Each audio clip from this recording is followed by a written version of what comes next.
बिस्मिल्लाहिर्रहमानिर्रहीम। यासीन। कसम है कुरान बाहिकमत की, बेशक आप पैगंबरों में से हैं, सीधे रास्ते पर हैं।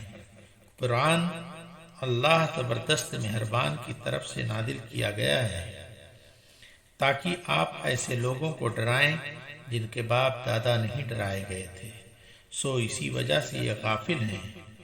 उनमें से अक्सर लोगों पर बात साबित हो चुकी, सो ये लोग ईमान न लाएंगे।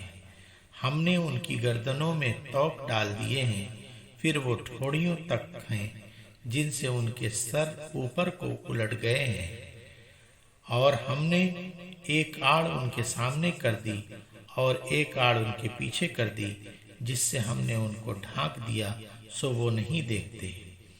और आप उनको डराएं या न डराएं, दोनों बराबर हैं। ये